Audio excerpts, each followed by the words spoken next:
사무엘상 14장 구약성경 428쪽 사무엘상 14장 6절부터 15절까지 말씀 함께 교독하겠습니다.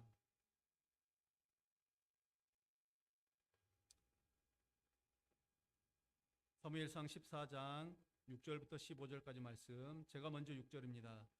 요나단이 자기의 무기를 든 소년에게 이르되 우리가 이 할례 받지 않은 자들에게로 건너가자. 여호와께서 우리를 위하여 일하실까 하노라. 여호와의 구원은 사람이 많고 적음에 달리지 아니하였느니라.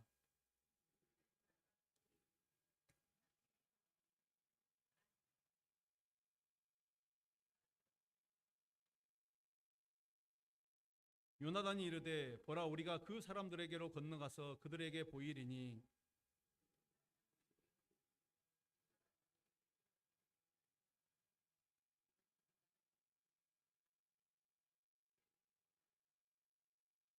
그들이 만일 말하기를 우리에게로 올라오라 하면 우리가 올라갈 것은 여호와께서 그들을 우리 손에 넘기셨음이니 이것이 우리에게 표징이 되리라 하고,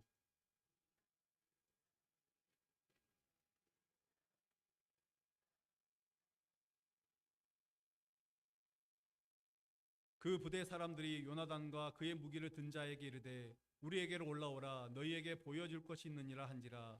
요나단이 자기의 무기를 든 자에게 이르되 나를 따라 올라오라. 여호와께서 그들을 이스라엘의 손에 넘기셨느니라 하고,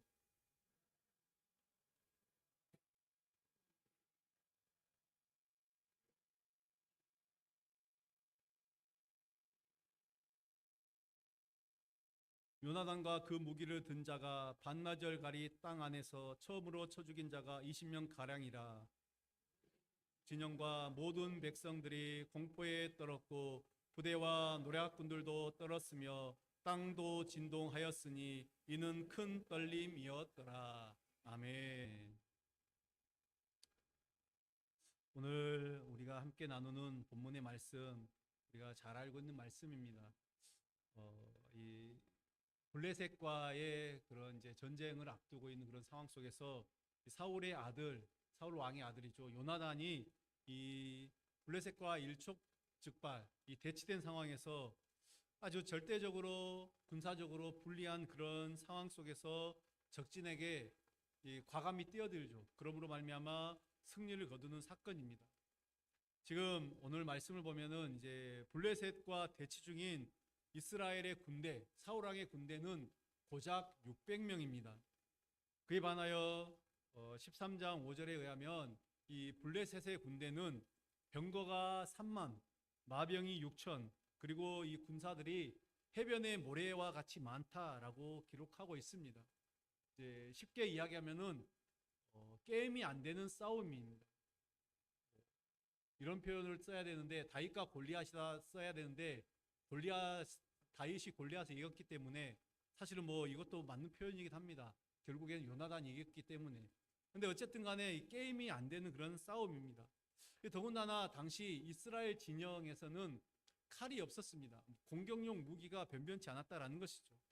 당시 이스라엘 땅에는 이 철공이 없었습니다. 그래서 가나안 족속들이 이제 이 철기 문화가 시작되는 이 시대에 가나안 족속들이 이 철기권을 장악을 하고 있어서 뭐 보습이나 삽이나 도끼나 괭이 같은 농기구조차도 이것들을 철로 뭔가를 만들려고 하면은 블레셋 사람들에게 가서 만들어야 됐기 때문에 전쟁용 무기는 상상도 할 수 없었습니다. 그래서 백성들 누구에게도 칼과 창이 없었고 오직 사울 왕과 요나단에게만 있었다라고 그렇게 말하고 있습니다. 뭐 요즘으로 따지면 이런 것이죠. 이 탱크와 각종 신무기로 무장한 최정예 부대와 이게 블레셋 군대입니다. 그 다음에 이스라엘은 소총 하나 제대로 없는 뭐 일반 보병 부대, 뭐 이렇게 생각하면 될 것 같습니다. 더군다나 숫자적으로도 압도적인 그런 차이가 보이고 있습니다. 압도적으로 이스라엘이 밀리는 상황이죠. 현재 블레셋이 모르긴 몰라도 이 이스라엘의 병력 규모를 제대로 파악을 못했을 것입니다. 그 이스라엘 숫자가 얼마나 되는지 정확하게 알 수 없었기 때문에 그들이 만약에 이스라엘 백성들이 600명밖에 되지 않았다고 하면 뭐 바로 당장 밀고 들어오지 않았겠습니까? 그런데 절대적으로 이 불리한 상황에서 지금 요나단이 자신의 무기를 들고 있는 무기 드는 그 수종 드는 이 소년과 함께 단 둘이서 이 적진인 블레셋의 수비대를 치러 올라가고 있는 상황입니다. 더군다나 지금 이 요나단이 있는 곳에서 블레셋의 수비대가 있는 곳은 거리적으로 또 지형적으로 굉장히 접근하는 것이 어려운 상황입니다. 4절에 보면은 우리가 읽지 않았지만 4절에 보면은 이 요나단이 있는 곳에서 블레셋에 있는 곳, 그 진영이 있는 곳까지 가려면은 양 옆에 뾰족한 바위산이 있는 이 커다란 협곡을 지나가야 됩니다. 우리가 이제 그 골짜기를 생각하면 될 것 같습니다. 근데 이 바위산이 있는 협곡을 지나가야 되고 또 블레셋의 수비대를 치러 가는 그 곳에 올라가려면 이 바위산을 기어 올라가야 된다라고 그렇게 말하고 있습니다. 협곡을 지나고 그 험한 사이를 손발로 기어 올라간다. 이게 정말 쉽지 않은 상황입니다. 그러면 블레셋 군대들이 그것을 보고 그냥 있겠습니까? 어떻게 하겠습니까? 그들이 올라오는 걸 보고 너무나도 위에서 공격하기가 좋습니다. 그냥 뭐 돌만 하나 굴려도 뭐 무기 몇 개만 던져도 그들은 쉽게 접근할 수 없는 상황입니다. 그러니 이 요나단과 그 병기든 무기든 이 소년 이 두 명이서 블레셋의 수비대를 치러 간다라는 것은 결국에는 쉽게 말하면 자살 행위와 같다라고 말할 수 있습니다. 이게 얼마나 무모한지는 본인도 잘 알고 있었던 것 같습니다. 그래서 이 요나단이 아버지 사울에게는 보고도 하지 않고 갑니다. 만일 사울에게 보고했다면, 아버지에게 보고했다면 아버지가 이것을 허락하겠습니까? 뻔히 자식이 이 불구덩이로 뛰어들고 있는데 누가 그 아버지가 허락을 하겠습니까? 그렇지만 정말 무모하기 짝이 없는 이 상황에 요나단이 왜 그런 결정을 했는가?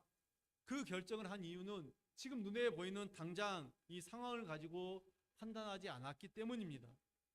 자신을 두렵게 만드는 모든 상황들, 숫자적으로도 열세고 무기도 변변치 않고 이런 어떤 모든 상황들, 불리한 상황들을 보지 않았고 또 자신의 마음을 어둡게 만드는 주변의 말에 그것도 기울이지 않았습니다. 그러면서 그는 오직 하나님이 말씀하시는 그 하나님의 말씀만을 듣습니다. 그러면서 무엇을 고백합니까? 하나님이 우리를 위해서 싸우시고 하나님이 우리와 함께 하시면 할 수 있다. 우리가 그것을 할 수 있다라는 그 고백입니다. 오늘 6절의 말씀을 한번 다시 보겠습니다. 요나단이 자기의 무기를 든 소년에게 이르되 우리가 이 할례 받지 않은 자들에게로 건너가자. 여호와께서 우리를 위하여 일하실까노라. 여호와의 구원은 사람이 많고 적음에 달리지 아니하였느니라. 여호와의 구원이 하나님의 그 일하심이 사람의 많고 적음에 달리지 아니하였다. 이 고백을 하고 있습니다.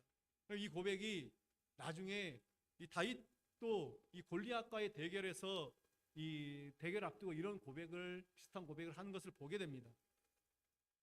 몇 장을 더 넘기면 우리가 잘 아는 바 사무엘상 17장에 보면은 이제 다윗과 골리앗의 싸움이 등장을 합니다. 그런데 그 싸움을 거는 골리앗 얼마나 정말 체구가 대단합니까? 그 누구도 이 어마어마한 체격 앞에서 사울왕을 비롯해서 사울왕도 백성들보다 더 체격이 좋다라고 말하는데 그 사울왕도 골리앗 앞에서는 꼬리를 내릴 수밖에 없는 그런 상황이죠. 어느 누구도 감히 나서질 못합니다. 왜 그렇습니까? 용기 있게 나섰다가 만일 골리앗하고 싸웠다가는 생명조차 목숨조차 부지하지 못할 것이 뻔했기 때문입니다. 살아남을 수 없다는 것을 알았기 때문에 어느 누구도 용기 있게 나서지 못합니다. 그런데 그 순간에 10대 소년인 다윗이 나섭니다. 그는 나이가 어려서 이 20살 이상의 전쟁에 징집되는데 20살도 채 되지 않았기 때문에 전쟁에 징집되지도 못했습니다. 자기의 형들, 3명의 형들은 20살이 넘었기 때문에 전쟁에 징집됐지만 자신은 아직 10대여서 전쟁에도 나가지 못했던 그 소년이 나섭니다. 그러니까 이 다윗이 이제 자기가 싸우겠다라고 나서니까 사울왕이 미안했던지 자신의 군복과 칼을 다윗에게 줍니다. 근데 이게 맞습니까? 어린 소년의 그 소년의 체구에 그 건강한 사울, 이스라엘 백성들보다 더 키가 크고 더 체격이 좋은 사울의 군복과 칼 이런 것들이 맞을 리가 없습니다. 그래서 다윗이 시범적으로 쳐보다가 도저히 불편해서 안 되니까 모든 것들을 다 벗고 자기가 가지고 있는 이 물맷돌을 가지고 평소에 그 쓴 것을 가지고 나아갑니다. 그러면서 오늘 요나단과 비슷한 이야기를 합니다. 17장 45절에 보면은 너는 칼과 창과 단창으로 나오거니와 나는 네가 지금 모욕하는 만군의 여호와의 이름 그 하나님의 이름으로 내게 간다. 너에게 나아간다. 그렇게 말하지 않습니까? 그러면서 47절에 보면은 여호와의 구원하심이 칼과 창에 있지 아니함을 이 무리로 알게 하겠다. 하나님의 구원하심이 칼과 창에 있지 않다. 하나님의 구원하심이 사람이 많고 적음에 있지 않다. 이 이야기를 하는 것입니다. 이것이 바로 골리앗 앞에서의 다윗의 믿음이었고 오늘 이스라엘 이 블레셋 군대 앞에서의 요나단의 믿음이었습니다. 그래서 그런지 서로는 잘 통했죠. 이 다윗과 요나단은 정말 서로가 이런 어떤 믿음을 가지고 있었던지 서로가 잘 통했습니다. 그래서 진한 우정을 나누는 것을 보게 됩니다. 요나단이 이렇게 결단할 때 어떤 일이 일어났습니까? 우선은 무기 든 자가 함께 하겠다라고 그렇게 따라 나섰습니다. 물론 무기 든 자는 부하이죠. 그 수종 드는 자입니다. 그렇기 때문에 주인의 명령에 따라야 되는 것 당연합니다. 어쩔 수 없이 움직여야 되는 상황도 있습니다.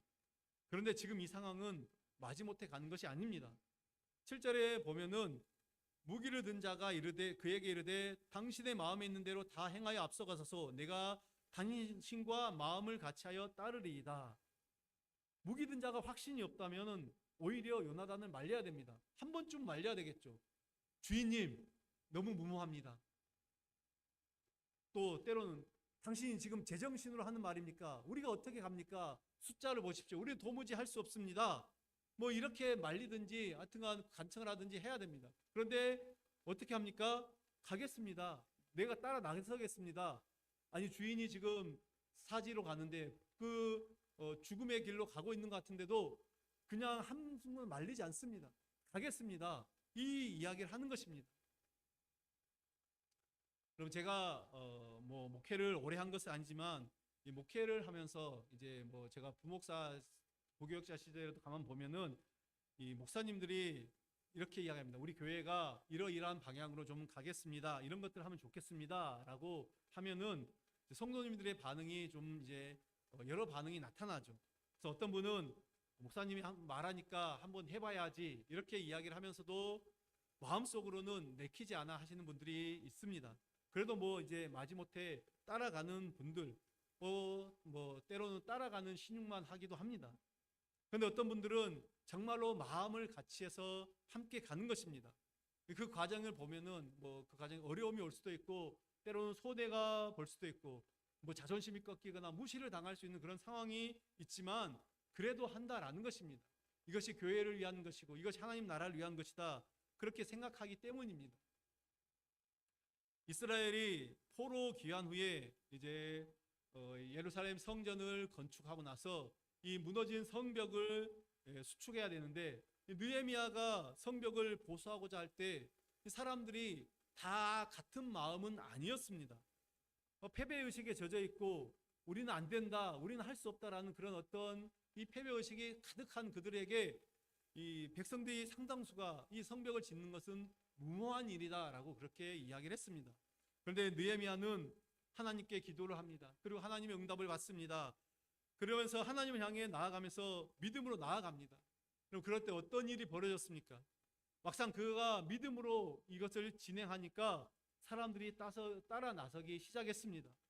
당시 성벽을 건축했던 사람들 보면 이제 우리 느헤미야를 보면 3장에 보이고 이 명단들이 쭉 보면은 심지어는 이방인들도 그 성벽 건축에 참여한 것을 보게 됩니다. 나하고는 아무런 상관이 없다라고 생각한 사람들, 나와는 별개의 일이다라고 생각했던 그 사람들까지도 나서서 도와주었다라는 것이죠. 여러분 느헤미야가 성벽을 며칠 만에 건축했습니까? 52일입니다. 네, 맞습니다. 52일 만에. 작은 헛간 짓는 거 아니었습니다. 대단한 그 성벽을 건축하는 것입니다.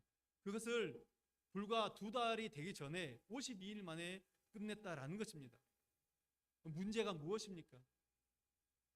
문제는 우리의 믿음, 내 믿음이 문제입니다. 우리가 눈앞에 보여진 상황만 보고 두려워하고 발을 내딛지 못하면은 아무것도 되는 일이 없습니다. 여러분, 광야의 이스라엘이 이제 그 40년의 여정을 마치고 이제 마지막 드디어 요단을 건너가야 됩니다. 그 요단을 건널 때 하나님께서 어떤 방법을 말씀하셨습니까? 여전히 요단 강물이 흘러내리고 있는데 제사장들, 언약궤를 맨 제사장들 향해서 들어가라, 요단으로 들어가라, 발을 내딛어라, 이렇게 말씀하셨습니다. 처음에 발을 내딛자마자 물이 요단이 쫙 갈라진 게 아닙니다. 계속해서 발을 내딛고 나아가야 되는데 물은 끊이지 않고 계속해서 내려왔습니다. 만약에 제사장들이 한두 발 내딛다가 두려워서 그 물살을 보고 다시 후퇴를 했다면 결코 요단이 갈라지는 기적은 일어나지 않았습니다. 그러나 그들이 하나님 말씀을 믿고 의지하여 계속해서 한 발짝 한 발짝 나아갔을 때 결국에는 하나님의 말씀대로 요단이 완전히 갈라졌던 것입니다. 다시 우리 본문으로 돌아오면 요나단과 그의 무기를 든 소년, 이들이 이렇게 믿음으로 나아갈 때 하나님께서 놀라운 일을 보여주십니다. 어떤 일을 보여주셨습니까? 그야말로 우리 요즘에 그 젊은 사람들이 자주 쓰는 단어가 있습니다. 신의 한 수. 그 신의 한 수가 이곳에서 등장합니다. 블레셋 군인들이 요나단과 무기 든 소년이 올라오는 것을 보고 아주 가소롭게 여기죠. 그래서 올라오라는 것입니다. 그들이 보이니까 올라오라. 보여줄 것이 있다. 아니, 무엇을 보여준다는 말이겠습니까? 유혹하는 말이죠. 그들을 그냥 올라오도록 하게 하는 말입니다. 그런데 오늘 요나단은 이 그들의 말을 하나님의 응답으로 생각한 것입니다. 그래서 그들이 올라오라고 말하면 이게 하나님 응답으로 생각하고 우리가 올라가자. 그랬더니 실제로 올라오라는 것입니다. 그래서 올라갔습니다. 어떻게 됐습니까? 오늘 14절의 말씀에 보면은 이 반나절 가리 땅 안에서 처음으로 쳐 죽인 자가 20명가량이다 라고 말하고 있습니다. 반나절 가리는 이 반나절 동안에 소가 갈 수 있는 그 넓이의 땅을 말하는 것입니다. 그러니까 한 결의 소 두 마리죠. 하나의 멍에를 메고 있는 두 마리 소가 이제 하루 한나절이 아니라 반나절 정도 갈 수 있는 그 이제 쟁기로 갈 수 있는 그 땅의 넓이라고 말합니다. 그래서 대략적으로 2제곱킬로미터 이 정도를 말하는 것 같더라고요. 제가 이제 주석을 찾아보니까 그 정도인데 어쨌든 정확하게는 이제 소에 따라 다르겠죠. 어쨌든 그 정도라고 생각하시면 됩니다. 그러니까 지금 요나단과 이 무기를 든 소년 두 명이서 이 적진에 들어가서 종횡무진 활약을 했다라는 것이죠. 그 땅 안에서 그들이 수비를 하고 있는 그곳에서 이렇게 많은 사람들을 쓰러뜨립니다. 그런데 바로 이 상황에서 또 어떤 일이 벌어납니까? 하나님의 일하심이 나타납니다. 그것이 무엇입니까? 이 블레셋 진영에 지진이 난 것을 보게 됩니다. 15절을 함께 보십시오. 15절을 우리가 한번 같이 봉독하겠습니다. 들에 있는 진영과 모든 백성들이 공포에 떨었고 부대와 노략군들도 떨었으며 땅도 진동하였으니 이는 큰 떨림이었더라. 지금 보면은 이 블레셋 수비대의 사람들이 이스라엘 진영에서 두 명이 왔습니다. 요나단과 그 무기를 두 명이 와서 자기들 사람, 자기의 블레셋 진영에 있는 수비대를 20명을 죽였다라는 소리를 들었습니다.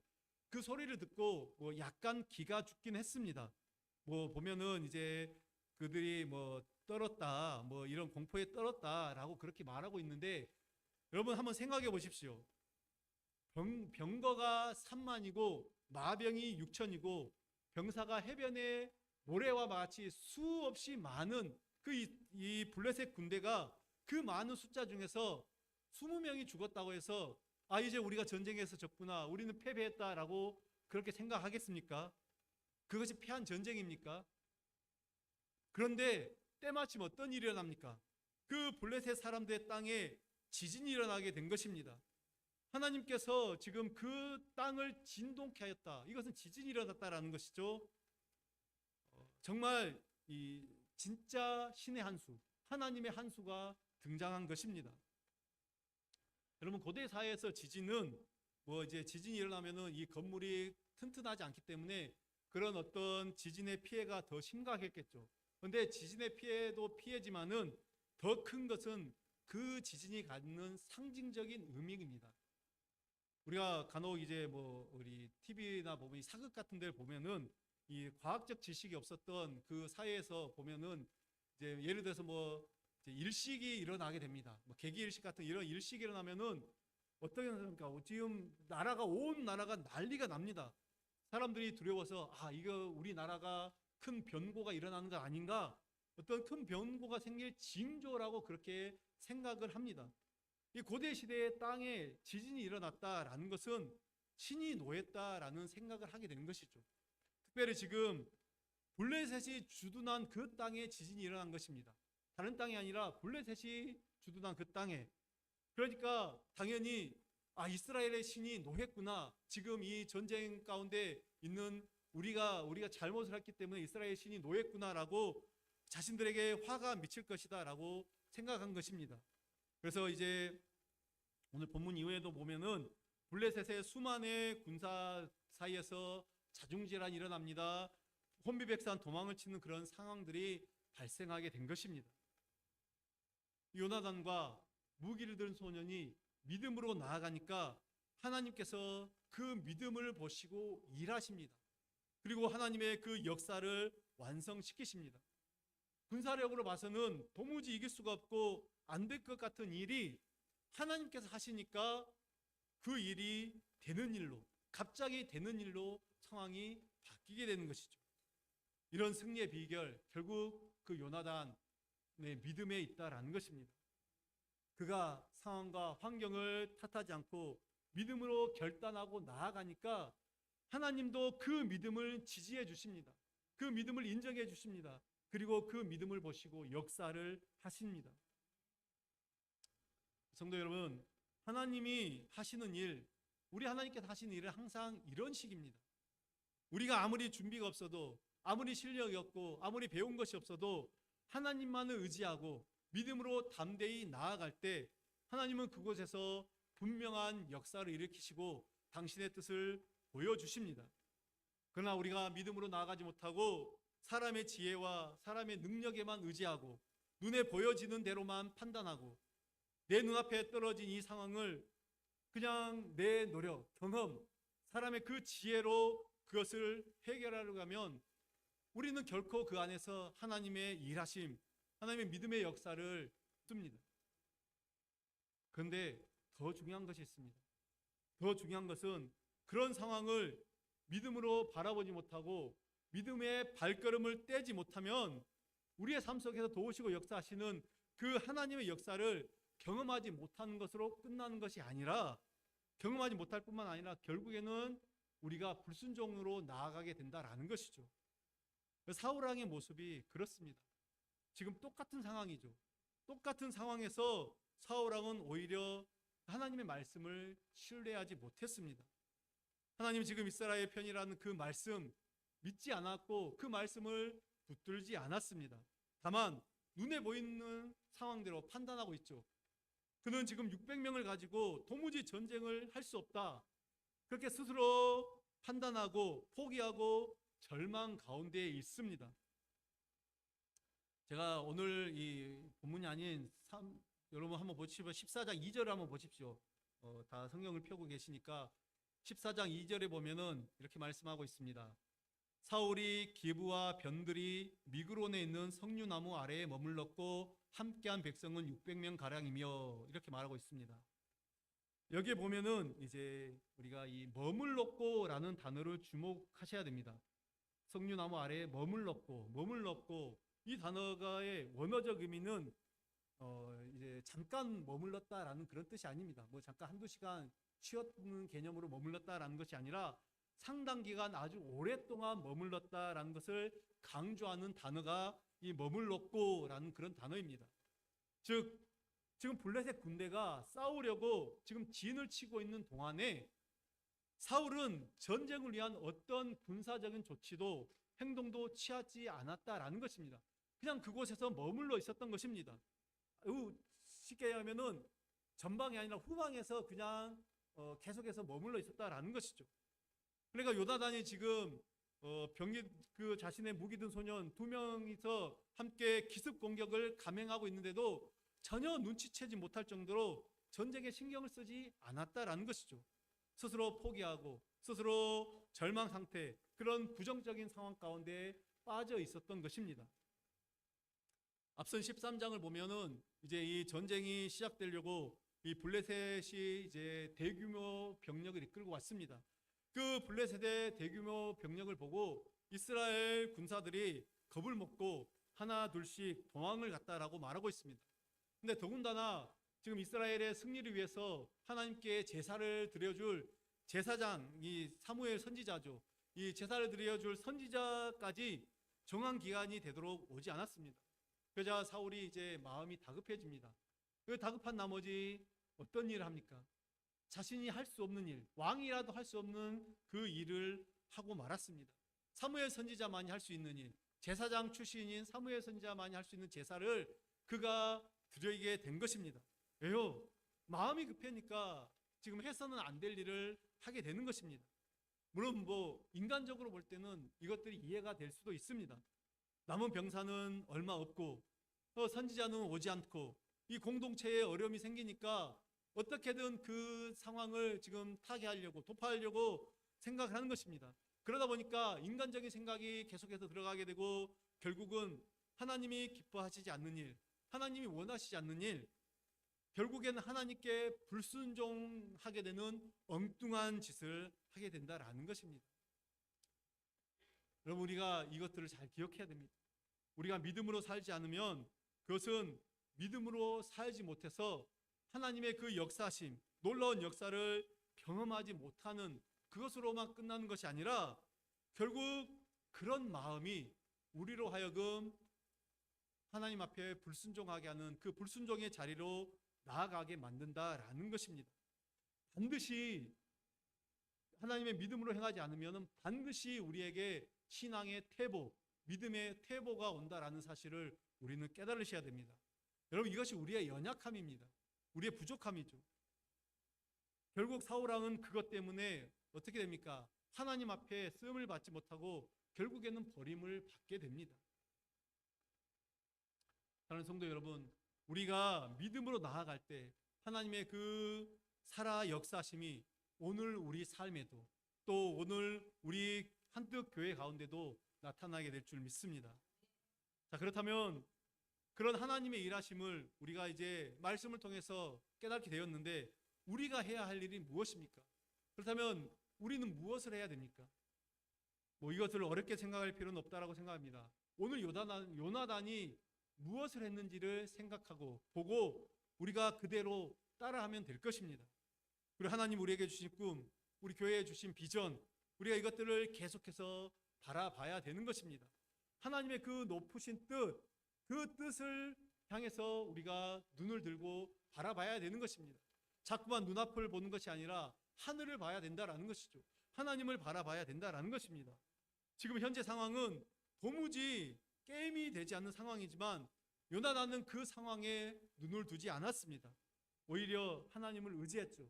그가 말하듯이 여호와께서 우리를 위하여 일하시터이고 여호와의 구원은 사람이 많고 적음에 달리지 않았다. 이 고백으로 나아가는 것입니다. 할렐루야. 물론 하나님이 우리에게 주신 꿈, 비전 이런 것들 사실은 하루아침에 이루어지지는 않습니다. 대부분 인내하고 견디는 그런 시간들이 우리에게 필요합니다.